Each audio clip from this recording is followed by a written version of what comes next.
Hello students, our next topic is memory organization of 8051। ठीक है, तो टू टाइप्स की मेमोरी आती हैं हमारे 8051 माइक्रो कंट्रोलर के लिए जो हम लोग यूज़ करते हैं। एक होता है प्रोग्राम मेमोरी, दूसरा होता है डाटा मेमोरी। ठीक है, प्रोग्राम मेमोरी वो मेमोरी होती है जो उस प्रोग्राम को स्टोर करता है जो हमें एग्जीक्यूट करना है। ठीक है, और डाटा मेमोरी स्टोर करता है जो इंटरमीडिएट मतलब बीच में जो रिज़ल्ट निकल के आते हैं, जो वेरिएबल्स होते हैं और कांस्टेंट होते हैं। ठीक है, और प्रोग्राम मेमोरी को हम इम्प्लीमेंट कराते हैं ईपीरोम से और डाटा मेमोरी को हम इम्प्लीमेंट कराते हैं रैम से। मीन्स आप लोगों ने बहुत बार सुना है 8051 माइक्रो कंट्रोलर के अंदर रैम और रोम को। तो RAM for data memory and EPROM for program memory.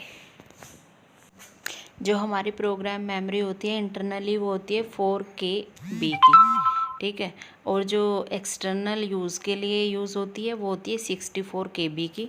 और जो हमारी रैम है मीन्स डाटा जो मेमोरी है वो होती है 128 बाइट्स ऑफ रैम। इंटरनली हम इसको यूज़ करते हैं, प्लस में होता है इसके स्पेशल फंक्शन रजिस्टर्स। और एक्सटर्नली जो हम डाटा मेमोरी को यूज़ करते हैं वो होता है 64KB की। So program memory implement EPROM and data memory implement RAM. Next है हमारा प्रोग्राम मेमोरी रोम। ठीक है, ROM means read only memory. जो 8051 माइक्रो कंट्रोलर होता है वो ऑन चिप जो मेमोरी यूज़ करता है रोम के लिए वो होती है 4K बाइट्स। ठीक है, जिसकी रेंज रहती है 000 से लेके 20FFFH तक। ठीक है, और जो IT है वो एड्रेस देता है एक्सटर्नल मेमोरी के लिए 64KB का जो रहता है 000 टू FFFH तक। ठीक है, मेमोरी मैप ऑफ जो इंटरनल और एक्सटर्नल प्रोग्राम है वो ओवरलैप करता है। द इंटरनल रैम और रोम और एक्सटर्नल रोम में डिफरेंस के लिए हम यूज़ करते हैं PSEN signal which is program status enable signal. ठीक है, रोम जो है 051 के अंदर लेस यूज़ होती है और एक्सटर्नली यूज़ करने के लिए हम एसेस कराएंगे बाय यूजिंग सिग्नल PSEN। ठीक है, और ये है इसका मेमोरी स्ट्रक्चर है रोम का और डाटा मेमोरी का। जैसे कि इसके डायग्राम में दिख रहा है जो प्रोग्राम मेमोरी होती है रीड ओनली मेमोरी। ठीक है, ये मेमोरी का फंक्शन रहता है ओनली रीड के लिए। ठीक है, इसमें हम राइट नहीं करा सकते। और जो हमारी डाटा मेमोरी है विच इज़ रैम, ठीक है, जो रीड और राइट बोथ ऑपरेशंस को परफॉर्म करता है। और जैसे इस डायग्राम में दिख रहा है ये सिग्नल हमने दिया है एक्सटर्नल प्रोग्राम मेमोरी के अंदर PSEN। जब ये एक्टिव होगा तो तभी हम एक्सटर्नल मेमोरी को यूज़ कराते हैं फॉर इन प्रोग्राम मेमोरी के लिए। डाटा मेमोरी के अंदर पूरा एक कंप्लीट एड्रेस दिया है यहाँ पर। ठीक है, इनिशियल एड्रेस डाटा मेमोरी के लिए 000 से लेके FFFH तक। ठीक है, टोटल जो एक्सटर्नली हम यूज़ करते हैं। तो explanation next for data memory which is RAM. ये क्या है, हमारी एक्सटर्नल रैम होती है और 8051 सपोर्ट करता है किसको 64KB एक्सटर्नल डाटा मेमोरी को।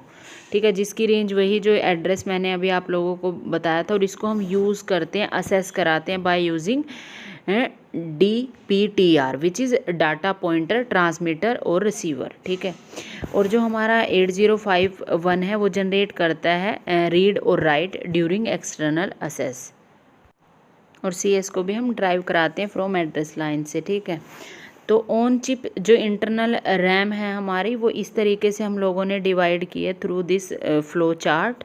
और अगर हम बात करते हैं इंटरनल रैम की तो जैसे मैंने आप लोगों को पहले बताया है कि 128 बाइट्स की हम इंटरनली रैम यूज़ करते हैं जिसके साथ साथ फंक्शन रहता है किसका, स्पेशल फंक्शन रजिस्टर्स का। ठीक है, तो रेंज मैंने यहाँ पर दी हुई है। जो इंटरनल रैम है उसकी 00H से लेके 7FS तक इसका एड्रेस रहेगा। और जो स्पेशल फंक्शन रजिस्टर है उसका 80H से लेके FFH तक रहेगा। ठीक है, और जो हमारी रैम है वो यूज़ करेंगे डायरेक्ट इनडायरेक्ट एड्रेसिंग के लिए। और जो हमारे स्पेशल फंक्शन रजिस्टर हैं, ठीक है, जो कुछ स्लॉट इसी एड्रेस की यूज़ करते हैं ऑन चिप रैम की। नेक्स्ट ये एक डायग्राम है यहाँ पे जिसमें डाटा मेमोरी दी है रैम इंटरनली और एक्सटर्नली एड्रेस स्पेस के साथ। ठीक है, कि किस में कितना एड्रेस जो है हमने असाइन किया हुआ है जनरल पर्पस रजिस्टर के लिए, कितना बिट एड्रेसेबल के लिए, डायरेक्ट और इनडायरेक्ट एड्रेसिंग के लिए कितना, ठीक, और स्पेशल फंक्शन रजिस्टर को हमने कितने एड्रेस पे रखा है which is use direct addressing only, ठीक है। और एक्सटर्नल डाटा एड्रेस स्पेस को भी हमने इसी तरीके से डिवाइड किया हुआ है, एक्सटर्नली इंटरनली दोनों रैम के लिए यहाँ पे एड्रेस स्पेसिंग की गई है। Like in this next slide कि एक पूरा इन्होंने जो है रैम की एड्रेस दी हुई है कि किस तरीके से हम इसको यूज़ कर रहे हैं, जैसे जनरल रैम का इन्होंने यूज़ किया है, ठीक है, और स्पेशल फंक्शन रजिस्टर्स के लिए भी इन्होंने दिखाया है।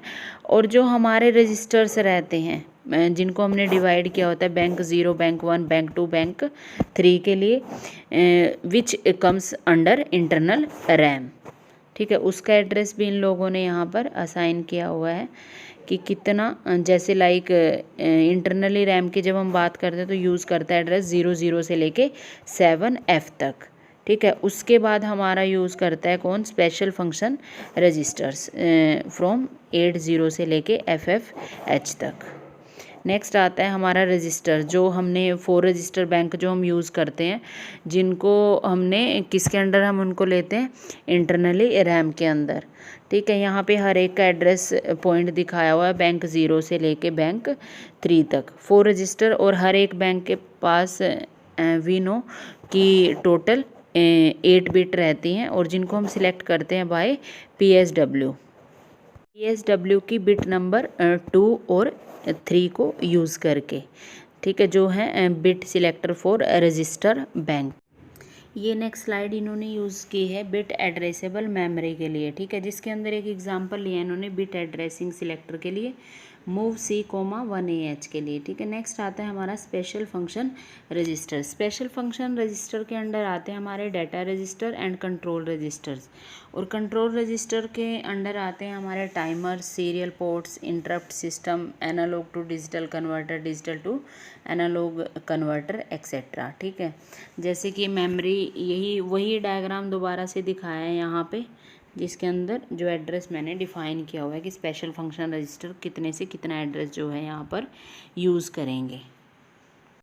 ये था पूरा आपका मेमोरी ऑर्गेनाइजेशन ऑफ 8051 कंट्रोलर, और इसके डिटेल में जो नोट्स मैं ऑलरेडी आप लोगों को मैंने भेज दिए हैं, ठीक है, वहाँ से अपने नोट्स प्रॉपर बना लीजिए। नेक्स्ट हम नेक्स्ट टॉपिक को नेक्स्ट लेक्चर से करेंगे, ठीक है। आज के लिए इतना ही, थैंक यू।